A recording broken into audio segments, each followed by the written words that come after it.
I'm so excited about our next session, especially as many of our associations are facing particular recruitment and retention challenges. Stephanie's approach to mentoring seems particularly timely right now. Stephanie Davis has degrees from St. Thomas University in Houston and Indiana University, and has attained the prestigious fellow certification from the American Guild of Organists. During her 30-year career as a church musician, she's traveled to conferences, churches, and festivals throughout the country.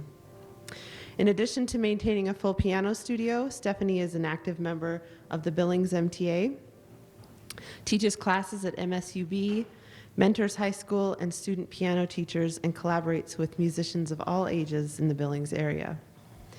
Stephanie shared several bits of wisdom with me from her organ professor at Indiana University, Chris Young.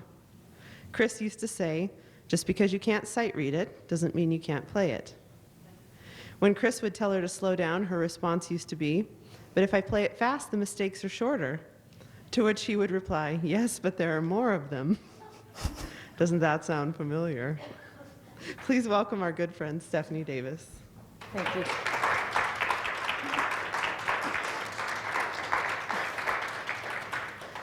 Good morning. I am going to share with you today my experience mentoring high school students and teaching them how to teach. And this is a bit of a controversial subject, I discovered. I am a member on Facebook of the group The Art of Piano Pedagogy, which I highly recommend. It's a discussion forum. And coincidentally, the week that I taught my high school class this summer was the week that this topic came up in this forum. And I discovered it was kind of like bagpipes. Either you're for it or you're against it. And whichever one you are very strongly in that camp. So obviously, I am strongly in the pro camp, and I'll share some of my reasons why, and I'll share with you some of my experiences thus far, both positive and negative, and just give you a little bit of food for thought. So one advantage I think I have is I am not from the field of piano teaching and pedagogy. My life's work has been church work thus far, and until a year ago when I left my full-time church position, which had then become half-time by my choice, and went full-time into studio teaching. So I come into the field with no preconceived ideas of how it's supposed to be, and I'm a bit of a rebel, and as the BMTA members will attest, and so I sometimes don't even know when I'm shaking things up. But when I do, I revel in it.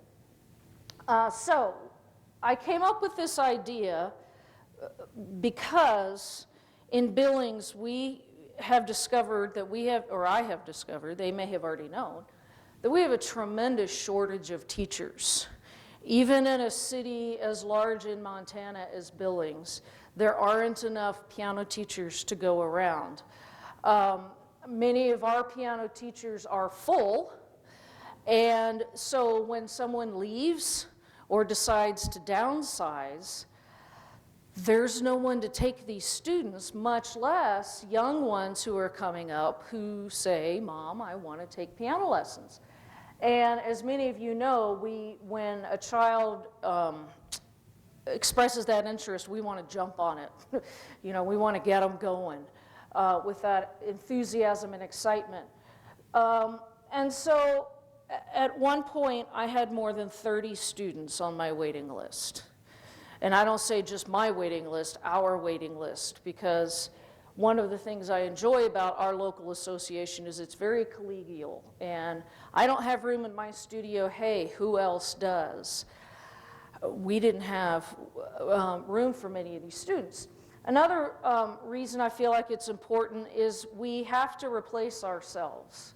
I think it's important that we're always bringing up younger students, younger teachers, so that also there's a good mix in town of older and younger teachers, and we all can learn and share from one another. The third is that we love what we do, and getting to share what you love to do with someone else and have them, especially if they discover they love doing it as well, is a wonderful, wonderful experience. I was completely blown away when I taught my first class at how enthusiastic and excited these teenagers were. And part of their interview process, I asked them, why do you want to do this? And their number one reason around the group was, I want to share with kids my love of music. To which I replied, come on guys, be honest, you want the money. But, but they would not quite fess up to that. So, but there are several reasons why I think we often wait and feel like they're not old enough when they're in high school. We have to wait till they're in college. One of those is maturity. We tend to think of teenagers as still being children, and in many ways they are. But they're at that point in their lives where they're wanting to take on more responsibility. They're driving, for example. That's putting them in a several thousand-pound vehicle amongst many other people with several thousand-pound vehicles. I personally believe that's a little more dangerous than teaching them 5-note scales. Just my idea. Teenagers are babysitting. We're leaving them alone for hours with infants and toddlers, and they're doing just fine. So I thought maybe we're kind of underselling them. One of the major points on this forum was, well, they don't have any experience. They don't know how to teach. They don't know the important stuff. And this is where I see the old catch-22. You have to have experience in order to get a job. But in order to get the experience, you have to have a job. So you get stuck. And I thought, wouldn't it be great if these kids had an experience, had a job, where they could get this experience, they're learning how to do something they may be interested in doing. These students, these young students who want to keep playing, get to keep playing. And I just saw several potentials for success on any and all sides of the equation. So I, again, not knowing how things are supposed to work, did it. And so I figure as older, more experienced teachers, we can get them started. We can give them that knowledge. We can have them start teaching and then stay with them through that teaching and learning experience. We're giving them, they're gaining that experience and knowledge, and they're doing it in a safe environment. One of my primary role, I feel like, in this program is to be their safety net. And I'll get into this a little bit later, but when they first begin, the only thing they have to do is teach. I take care of the billing, I take care of the supplies, I take care of scheduling special events and getting everybody signed up. I take care of all that other stuff so that the student teacher can just focus on the teaching. And then as they get a little more experience, they get more training, they start taking on more of those other pieces of running a piano studio that you don't often get told about, or that you fall into and find out, My goal is that by the time they graduate high school, they can go to college and keep a studio on the side, or maybe they choose to go into piano pedagogy or music education because they found something they really love. So we're letting them try it out in a safe environment. I think another place we're missing the boat is non-music majors. I had 11 students in my class. I went around the room and I said, what do you think you're going to major in? Now, some of these kids were entering freshmen. They didn't know yet. I had a dentist, an engineer, one music ed, one music performance, and several undecideds. So that's out of 11 kids, 2 that would be exposed to pedagogy classes in college, maybe. All the others who love music, my best piano student in my studio is going to be an engineer. Why not equip them to continue sharing what they love to do? It'll keep them playing, right? Because they're going to be teaching, they're going to be involved in the field. I know in Houston, which is where I'm from, there's a symphony orchestra that is all physicians. Now, when the heck they practice, I have no idea. But people in the math and science fields in particular are often very gifted musicians. And so by limiting our focus of pedagogy training to only performance majors or only music majors or music ed, I think we may be missing another part of the opportunity. So once you decide to start, there's the training, and one of the important aspects of the training, of course, is selecting the students. Not everybody is cut out to do this, just like not everybody's cut out to be a teacher, period, or any other profession.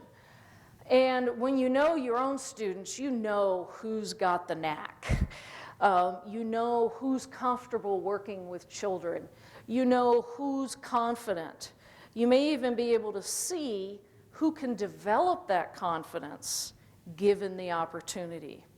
I took a risk on a couple of my younger students, one in particular, whom I know she wants to be a teacher, but she's just hasn't come out of her shell yet. And I thought, I'm going to let her take this class. I'm not going to give her a student right away, but I'll get her going. And she's starting to break out, and I think she'll eventually wind up being quite a good teacher. So I went through, the students have to go through an application process and provide references. A lot of the application is, of course, what's your piano experience? What's your experience working with children? And because I consider babysitting or helping with church youth group working with children. Have you been around kids? Have you been in those kind of situations? Have they been with kids one-on-one or two-on-two, one-on-two, or have they always done it in big groups? None of those are qualifying or disqualifying. It's as much gathering information for me as anything. Why do you want to do this? Why do you want to take this class? What do you want to learn from this class? What are you most excited about going into this class? What are you most scared about going into this class? Not surprisingly, the biggest fear was failure. All the way to the kid who got very specific, who was very scared the kids wouldn't like him. I mean, and I think more people have those insecurities than we may be willing to admit. But it was important to me to know going in what I needed to address in class. Then their parents also fill out a questionnaire with many of the same questions. What do you want your child to gain from this class? What do you see as your child's strengths, weaknesses, issues that should perhaps be addressed? Are you willing to support your child should they begin taking on students? Because they can't teach at my studio. I teach noon to 8 o'clock, 5 days a week. My studio's not available, except on the weekends. But so parents may be driving them back and forth to their student's house or to the church, until they get their own driver's license. Is the parent willing to support and encourage their child in the lessons? They need a reference. If they're not my student, I want to hear from their private teacher, and I am just thrilled to death that our local association really took this idea with me and was willing to run with it. Out of those 11 students, 5 were not my private students from my studio. They were from colleagues around town. And when that happened, I realized, number one, I'm onto something, and number two, I've got a lot of support, which was just so encouraging with a new venture. So after or in conjunction with, the application and reference is a little bit of an interview. I didn't do it as formally, of course, with my own kids. It was more just kind of during their lesson, what would you think about doing ... And we would just talk about it the way you talk about stuff in lessons with kids.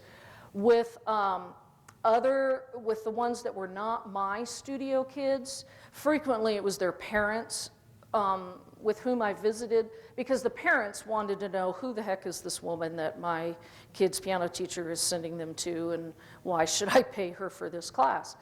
And why would this be important? So a little bit of an interview, again, just to get to know them.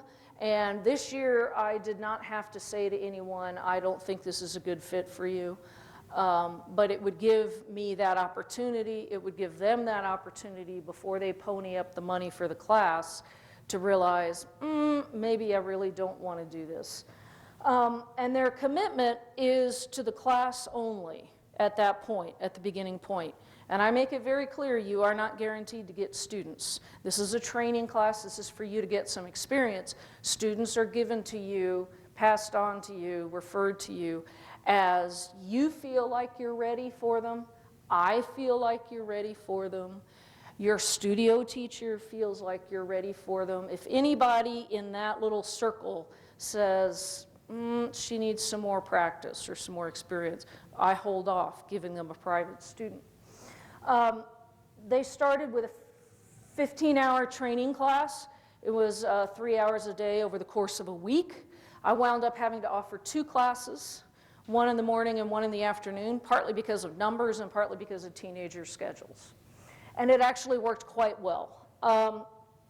During this class, actually, one of my primary goals was teaching basic life skills, okay? Professionalism, how do you present yourself? We started day one with what is called by some the 2-minute spiel, by others the elevator talk. The idea being you get into an elevator at a conference like this, at some gathering, and someone says, hi, I'm Bob. Who are you? I'm Stephanie. Well, what do? You have that elevator ride to sell yourself to this person. Who are you? Where did you come from? What are you doing? What are your goals? What are you good at? And it was fascinating how hard it was for these kids to say what they're good at. They, we're so used to critiquing ourselves and such that one of the first answers I got was, well, I don't have any skills. I said, then how did you get to high school? There's got to be something you can do. Do you show up to class on time? Yeah, not everybody does. When you get to class, do you have your homework ready? Yeah. Okay, you're accountable, you're responsible, you're on time. Have you worked with children in, this, that, or the other program? Well, it turns out one of them had helped develop a Vacation Bible School program at their church. So helping them see how what they think of as just teenage stuff that you just do actually displays some of these characteristics that are very important throughout life, whether they choose to continue teaching or they go into some other business field. And acknowledging for them, stating accomplishments is not bragging. If you won the regional festival, which one of them did, she won the junior regional string competition one year. That's not bragging. You did it. You are an intern with the Billings Symphony. That's not bragging. You make the dean's list every semester. Don't be afraid to sell yourself if you've got the goods to back it up. And helping them develop that level of confidence. We spent about 2 days writing it, and then they had to present it to us, which in the process of writing, they could think over some things. And then when they presented it to us, I did mine for them because I was going to an event, so happened that week, where I was going to have to introduce myself. And of course, when you've done it enough, you just do it off the cuff and you adapt a little bit to your situation. So I did mine, and I finished, and I said, now, did that feel long? And they said, no, not at all. And I said, did you think I was bragging? And they said, well, no, partly because most of them knew me and they knew I could do what I was talking about. I said, 2 minutes isn't nearly as long as it feels like on your side. I said, okay, now do yours. And we ran around the table, and they each did their spiel. And the kids, it was great, started coaching each other. You know, I think you ought to put these experiences together, and then that'll slide into this part of what you've done. And I think you need to speak a little more strongly right here, or elaborate on this.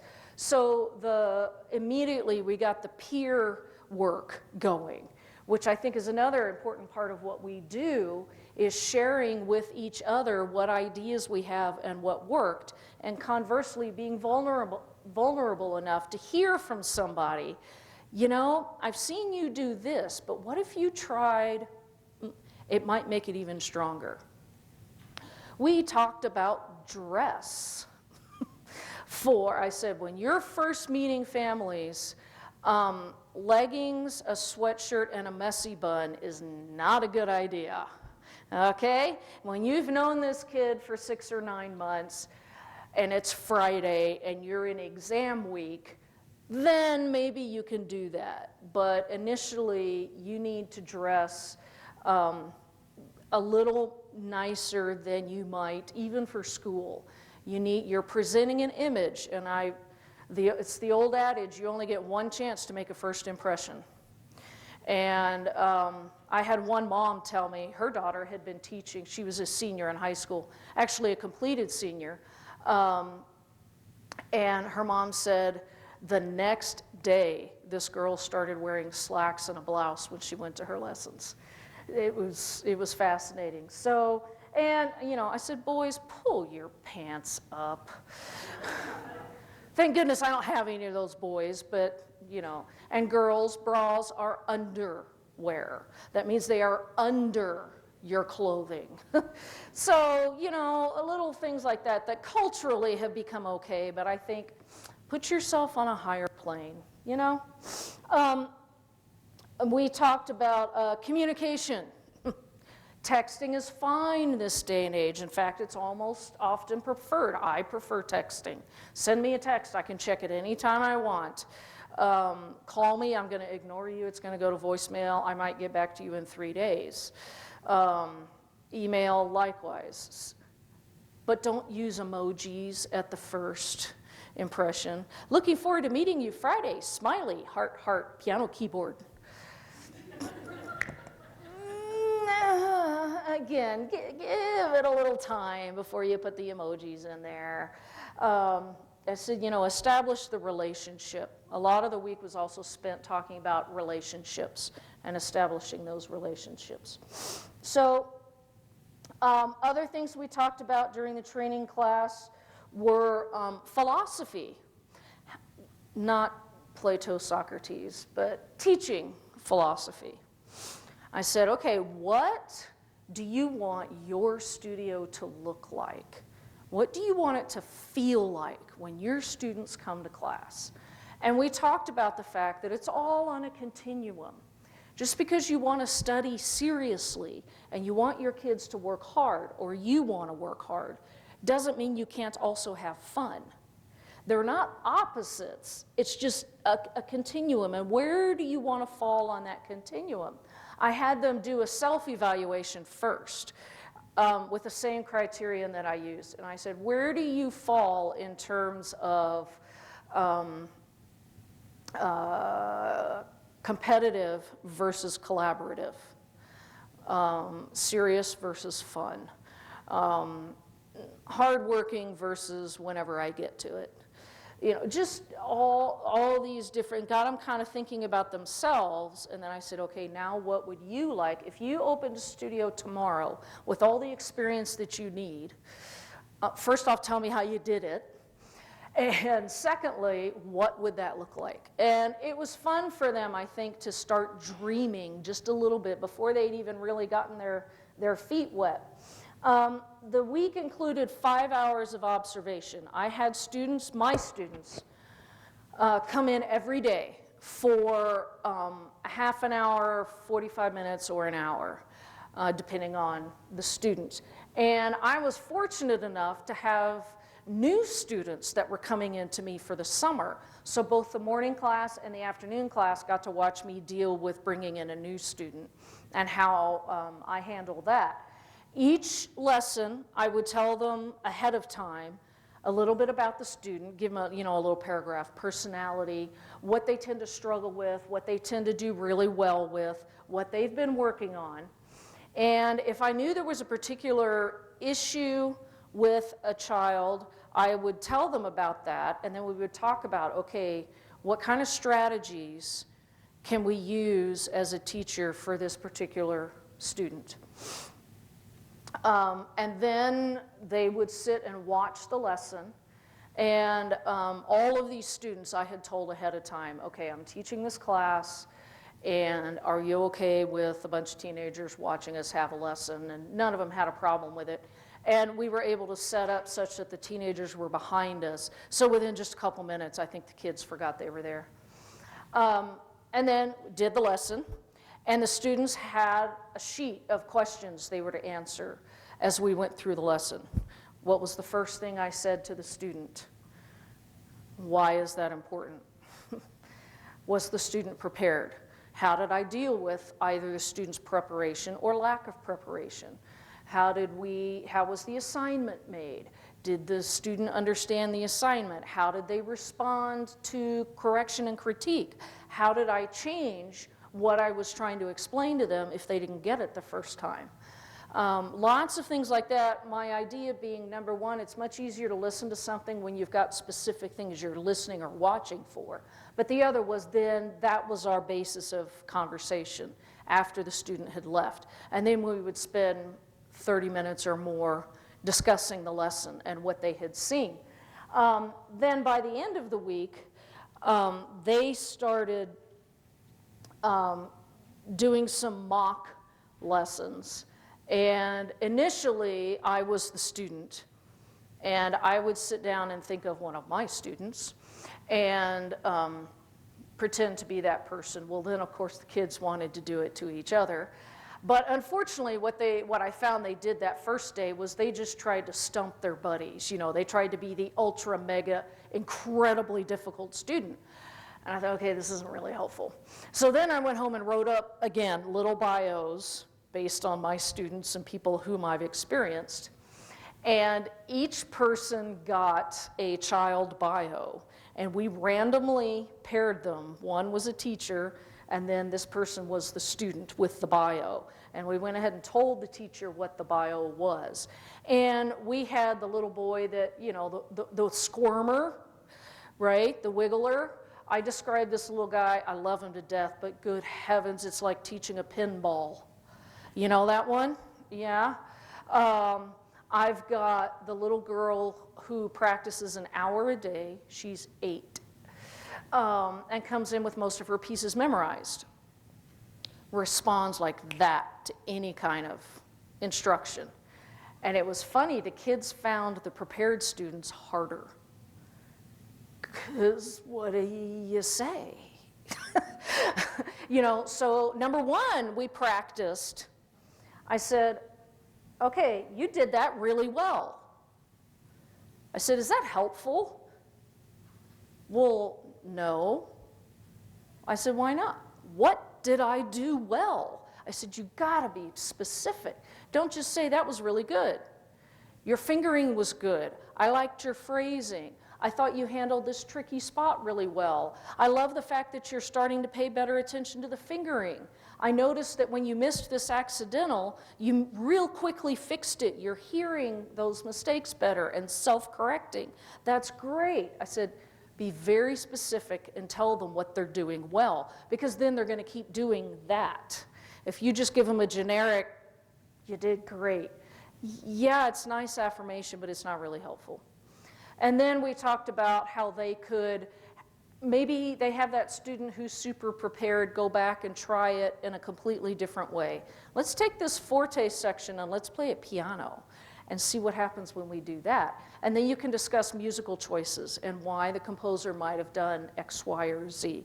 I have a couple of students who like to change their pieces a little bit. I was laughing this morning when Peter was talking about it. I tell my students, number one, you have to be able to play it for me the way the composer wrote it. You may not play it differently just because you didn't learn it properly. But if you have a good reason for changing it, and you can demonstrate to me why you think it's better, you are a musician and you may make that choice. And for example, said squirmer loves to add a boom at the end of every piece, right? Fortissimo with an accent. Okay, well, when you're playing an adagio, it just doesn't quite end the piece. So we talked about that a little bit, and then I let him put it on the end of his other pieces for a while. And of course, eventually he outgrew it. I had one little girl for the piece. There was a big crescendo and a big, full chord at the end. When she played it for me, she did a decrescendo and a gentle chord at the end, and it fit her personality so much better than what the composer did. And I said, I love the sensitivity that you played that with. I said, now, remember, our deal is you have to play it the way the composer did. And so she did, and we agreed it just didn't sound right. And so the teenagers got to watch me help these students make musical decisions like that and realize that you don't have to stick to the page all the time. What do you do with the non-practicer? Well, often you wind up practicing in the lesson or trying to affirm anything that they did over the week and work with them. And they had a much easier time with that because they know how to work and drill a piece. What I didn't expect was how much I learned watching them teach. As I said, 5 of these students were not mine, so I immediately got to watch 5 of my colleagues teach because the students taught the way they were taught. When you're thrown in and said, go do it, you fall back on what you know. And I learned some wonderful things, some great approaches to wrist motion, or my favorite was, it was Nicole's story about explaining note names. And there were houses, and there were dog houses, and then the front door of the house is the F, and the back door of the house is B. And she walked through this whole thing with this very beginner student who then knew where all the keys were. It was great. Or memory tips, or just various things like that. So I found myself learning a lot more than I ever expected in the experience. And then, as I alluded to, there are levels clearly laid out when I start the students. You start at this level when you have this many hours of teaching, and you have another round of training. You're allowed to take on this much more responsibility, etc. The first 2 years of training I provide for them. The 3rd year of training, they have to seek it out on their own. My goal being that they look for events like this, or online training, or something more than, or maybe they mentor with another teacher for like a summer, and they watch them and learn that way, so that they learn to go looking for help and growth and educational experiences. And they don't learn everything just from me and my perspective. I think they need a bigger broader perspective. So we're training teachers, and as we all know, some people just have a knack for it. But there are still skills to be learned. A lot of building those relationships. One of the things I've heard from the kids, particularly those who have multiple students, I do have some apprentices with as many as 3 or 4 students. Most of them have 1 or 2. I have 3 pairs of siblings over the course of my week, and 3 of my apprentices come in and work with those siblings. They have an hour between the 2 of them, so while I work with one, the apprentice works with the others. So they're learning to see the different identities, and they get a real kick out of, particularly the siblings, you know, that can be so different. And how much fun they have trying to figure out how to teach whom in which way. And then discovering that the same kid can be 3 different people over the course of 3 different weeks. And how do you deal with that? Or what worked last week doesn't work this week. This year for Christmas, we're all learning pieces from the Nutcracker so that I don't have to listen to Christmas carols every single year. They're finding out how supplemental pieces can boost that motivation and creativity and such. They're learning to use a curriculum. The adage I learned in education classes was teach the student, not the material. And so they're learning the difference there, meaning you're using this material to help this student grow.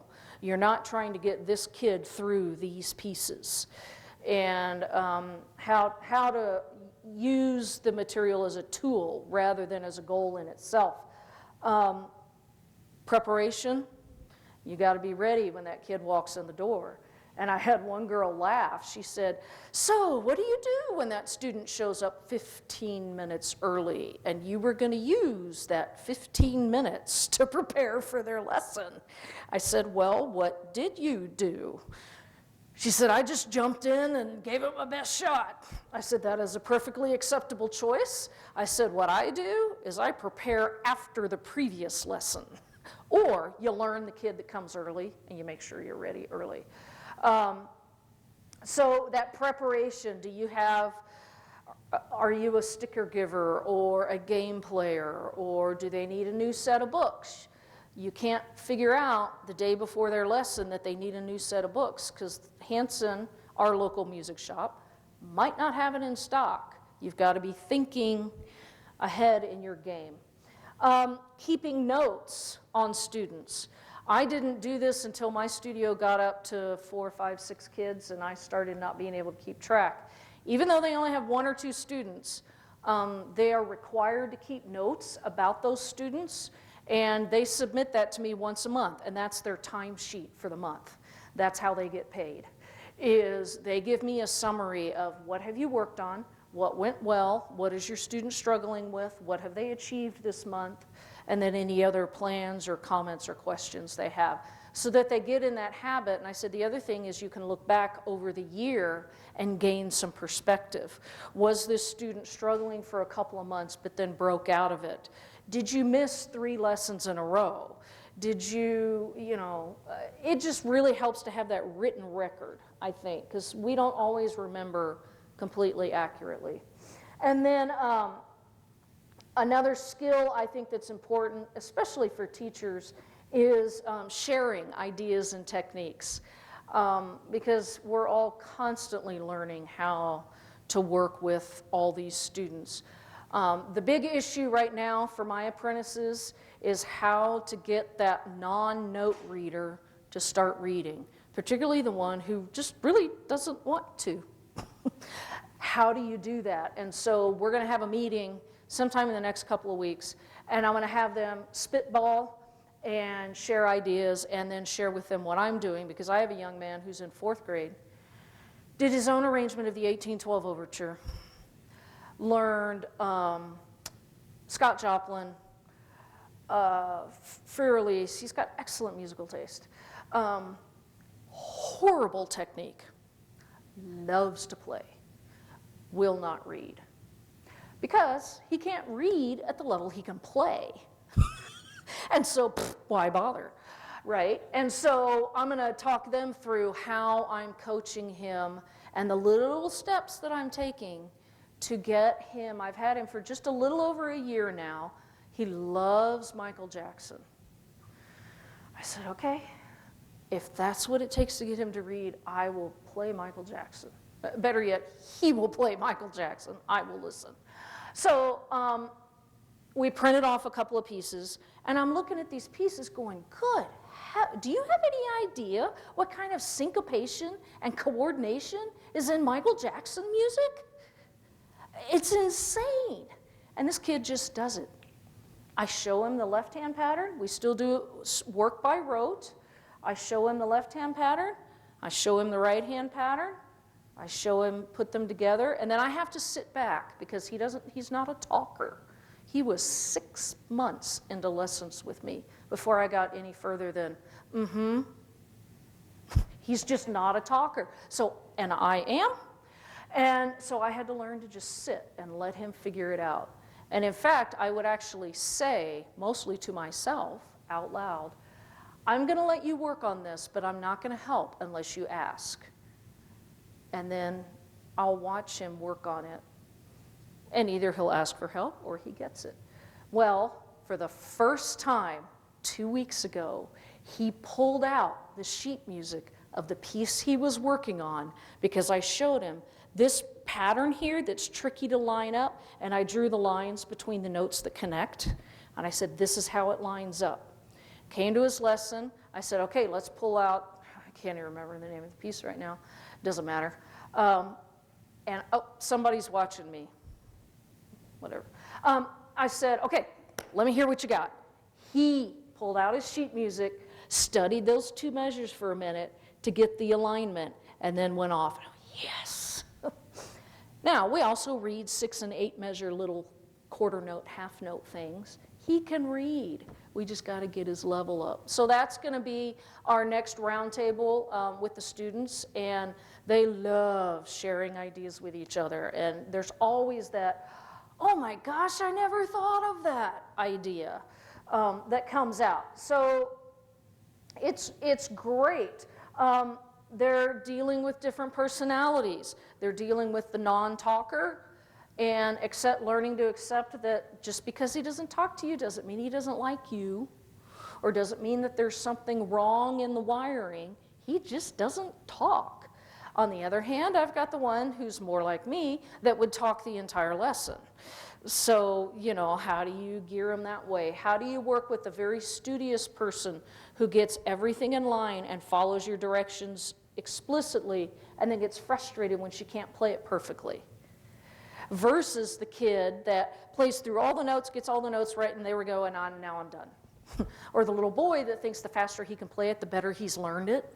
You got those? Yeah. And then approaching these challenges, teaching the non-reader the reluctant reader how to read, figuring out how to get the I call it the spider hand, get the fingers up a little more, work on technique when you remind them 1,000 times and they still forget. Working through, the biggest challenge my kids have had to work through is the first lesson.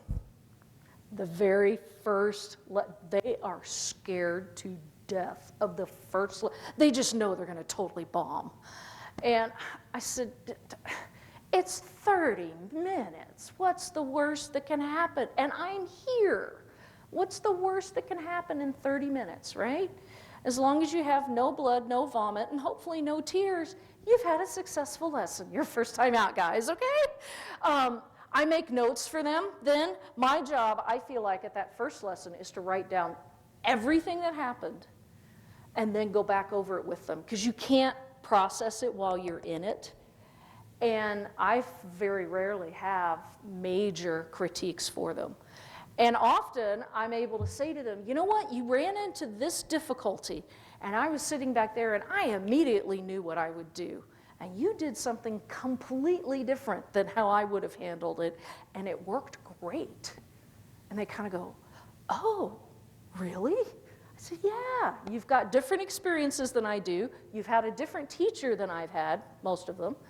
And so you see things differently. And that was great. Here's what I would have done. Here's what you did. It was terrific. Or here's what the student did earlier, the apprentice earlier this week did. So helping them approach those challenges, get through them, and build that confidence. There's been two audition lessons, we kind of call them, where the apprentice is trying out the student and vice versa, and I'm watching, where I felt like the apprentice was floundering, and it was so hard not to jump in and save them. But I thought, they've got to struggle through this on their own. Part of learning is that big struggle and finding out either A, I can do this, or B, I need to ask for some help. And of course, they made it through it. And then afterward, we talked about what was going on, and they're able to talk about, well, I was thinking this, but I wanted to do that, but then I didn't know. They couldn't do A, and so I couldn't go to B, but there's kind of nothing between A and B. Well, are you sure? Oh, yeah, I could have done this, or I could have done, and I said, sometimes if you just change topics for a little bit and come back, you know. So again, approaching those challenges and finding ways through them. Organization, they've got to know where all their stuff is. They have to keep their notes. They have to turn in their notes to me. Accountability, I had one student that I had to say, hey, I know you love volleyball, but your student hasn't had a lesson in 3 weeks. You know, they lose track. It's easy to lose track of time. Yeah, we'll reschedule for next week. You do that twice, you've missed 3 weeks. And kind of getting them back on track. And the responsibility of showing up and being there and being in charge. Several of them, their parents, of course, are using this to help teach them about budgeting. And so we talk about how many students they have, how much they're going to get paid. And then depending on the family, they talk about tithing, or they talk about buying clothes or paying for gas, and taxes, and all those fun things we have to learn about as adults. So as you know, there's so much more learning than just the teaching. And I hope they're learning about all the resources that are out there. By master teacher, I mean those of us who have done it for years and years and years. And there's not necessarily any certification attached to that term for me. Their peers, I want to teach them early on about networking, and then all the resources that are available online, in books, from their own personal experience, and then being curious and saying, I want to know how to teach, fill in the blank, and finding out how to do that, finding a way to do that. There is so much information available to them. I think sometimes it's too much, and they quit looking. And so I want them to learn to look. So it is not without challenges for sure. For me, the biggest and most unexpected challenge was the added management that I chose to take on for the students. As I mentioned, the first year, and they're all first years, all they have to do is teach. And I charge a reduced rate from my rate, but I also sell it to the teachers, the students, the child and parents, as you're getting 2 teachers for the price of 1, because your student gets 3 private lessons a month with their apprentice teacher. Then they come to my group classes. They get to participate in my recitals. At group class, I assess how they're doing.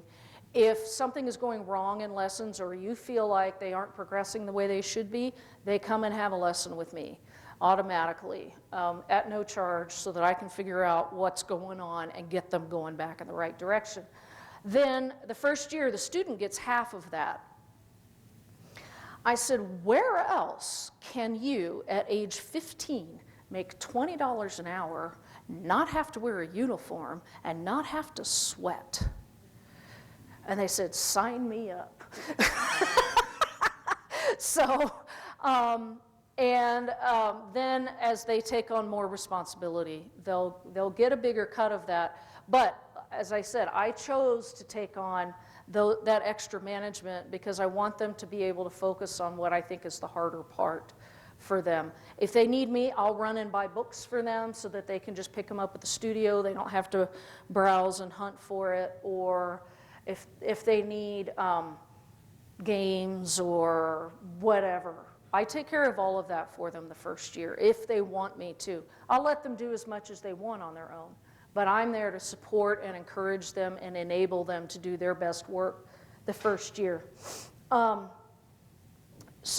then the other biggest challenge that I have found so far is they're teenagers, right? They're teenagers, and they're gonna mess up. And again, that goes back to that safe environment. I had the one volleyball student who well, first off, they scheduled lessons at 6 o'clock on Fridays. Well, the volleyball player sometimes traveled to tournaments, and the young student played traveling sports. So Friday at 6 was not a good idea. It worked fine for the trial lesson, but it didn't after that. So helping her see that was important. I had one situation where I was asking for a report, and the teenager told me, she's doing great. She's just flying through her books, and she's doing really well. She'll be ready for her second set of books soon. Great. So then I sent out a query last week to all the apprentices, the apprentice parents, and the apprentices' students' parents, and said, I'm giving this presentation. Would you give me some feedback so that I have a little more to share from your perspective? Well, I heard from the mom in this situation, who was really, she said, I'm really fairly disappointed. She said, my daughter took lessons years ago, like 4 years ago. She's probably 8, 9 now. And she said, when she quit 4 years ago, she was farther ahead than where she is now. And she really likes her teacher, but she's not that excited about going to lessons and da-da-da-da-da. Very good to know. I said, I would like you to come in. Let's set up another lesson with me, an assessment, without the apprentice in the room. I'll talk to the apprentice at her lesson, which I did. We had a really good conversation about what's going on and how she feels about it. I brought the student in, and I said, here's what I think happened, and I'm going to find out today. I said, when I take on a new student or I move a student to a new curriculum, I try to undershoot. If I'm not sure, I try to go easy, because I don't want you to get into a curriculum and find out it's too hard and it's really frustrating and you feel like you failed. On the other hand, being in a curriculum that is too easy is also very frustrating. And I said to the little girl, I said, I think that's what happened, isn't it? And she said, uh-huh. I said, okay. So we did some flashcards. I had her play a couple pieces, and then I had her look through some new books. And I said, how does this book look? And I said, before I opened it, I started with the harder one this time. I said, okay, when I open this book, I want you to tell me, does this look fun? Does it look challenging? Or are you freaked out? So I open it up. She goes, I'm freaked out. I said, okay, let's go to this page. That looks a little more doable, but I'm still kind of freaked out. Okay, what is so scary? And it was some accidentals, and the pieces were just, you know how a lot of method books are, the pieces are real short, and these were full one-page pieces. It's, I switched to the Royal Conservatory Music curriculum, so the books are books of music. You don't have the pictures and the explanations. So then I went to the simpler book, and I said, how about this? Ooh, that looks like that might be fun. I said, okay. And before she left, I'd taught her 2 new pieces, given her the music, shown her how the music writes down the stuff I had just taught her to help her remember when she goes home to practice. So mom's happy now, student is happy now, apprentice is happy now, but learned that we had a miscue. What I was hearing was smart, bright student practicing hard, moving well through the books. What Cassidy didn't communicate well, or I didn't hear well, or she didn't understand was these books are too easy. See, she didn't have the experience to recognize the difference between moving quickly and going back over a bunch of old stuff. So of course she's moving quickly through it. So it was a really good learning experience on both sides. And again, that's part of my job, is to step in and find when something's going off track, get them back on track, or reminding the volleyball player, you gotta have a lesson. And I said, I want you to text me when that lesson is, and I want to hear it by the end of the day. You know, giving them those firm deadlines. And she did, and it all worked out great. So you have the challenges, you also have the benefits. High school student retention, this is often when we lose them. Driving and dating, okay? Those are the two times I tend to lose them. My apprentices are required to continue their own lessons. So that keeps them studying. They're a model for these younger kids. They see these high school kids still playing, still teaching, sharing their enthusiasm with other people. The apprentices get experience. One of the apprentice moms said to me, I see him with each lesson defining his technique better and better, his teaching style. Their passion, oh my gosh, sitting around the table with these 11 kids, well, 5 and 6, was just so exciting. And their little faces just lit up that somebody was gonna help them do this and trust them to do this.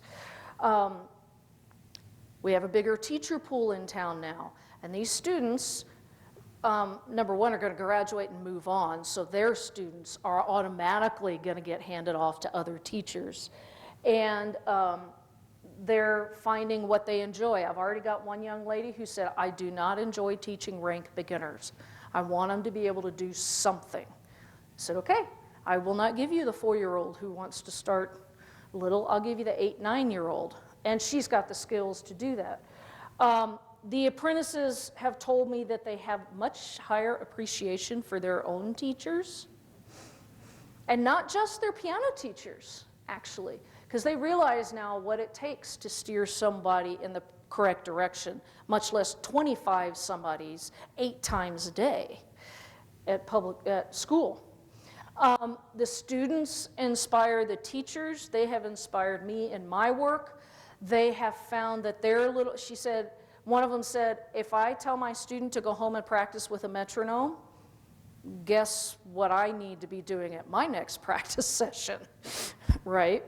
And I have found it to be ready-made substitutes, which is a win-win-win-win.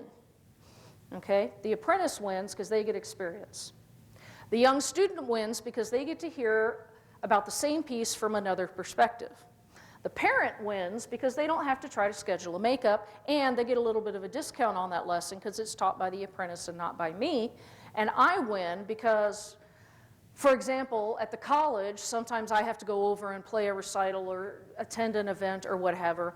I don't have to reschedule lessons. I call an apprentice. I say, can you take this hour and a half for me? And everybody is much happier. My 2 favorite stories are the little girl with the metronome. Taught her student, you need to practice with the metronome. Then she accidentally left her metronome at said student's house and came back the next week, and the student was so excited that she had gotten to play with this metronome all week, and could you leave your metronome again this week? And the student said, no, get your own. But it was really cute. And then I had a young man who, he's in high school now, and I gave him my little 5-year-old firecracker. This little guy walked into my studio and said, by himself, I have a studio that you can walk by, I'm in a shopping mall, walked in and said, so, are you the piano teacher? I said, well, yes, I am. I want a lesson. I said, well, I can't do it right now, bud, but you know. So I thought, oh, I know who's gonna get this one, because he was exactly like that. And his mom is so excited because she's getting her payback. So the high schooler, we use the music for Little Mozarts, and it comes with a story that you read. And so I had told Lawton this, the teenager, I said, Lawton, it comes with the story and the little animals, and you can use the story. I did not add, or you cannot use the story. So Lawton's trying to read, and this little guy just wants to play the piano. And Lawton's reading, and he just wants to play the piano. And he gets to play high, and he gets to play low. Okay, boring. Finally, the little boy looks at him and says, how is this story going to help me learn how to play the piano? And I peeked and I said, Lawton, do something else. Skip the story. So there's some fun stuff like that. So I'm a big, as you can tell, proponent of this. I think it's a great experience for us as elder teachers to share that experience. I think it's great for the high schoolers to gain that experience. One of them, who was my completed high school senior, I'm taking out to dinner tonight. She's here at Montana. And I got her hooked up with Chris and Steve, and she's going to build a little studio after she gets her freshman feet on the ground. So that's what I have to share with you. I failed to put any contact info on my stuff, but I'm in the program, and my website is Stephanie's Studio Billings, and you can reach me through that. So I think I ran a little bit over, but I'm happy to answer any questions. And yes? Do you ever work with adults who kind of want to do a career change kind of thing maybe, or something? I haven't yet, only because I haven't had the opportunity. But I would. Yeah. Yeah, I totally think it could be, because I fell into it.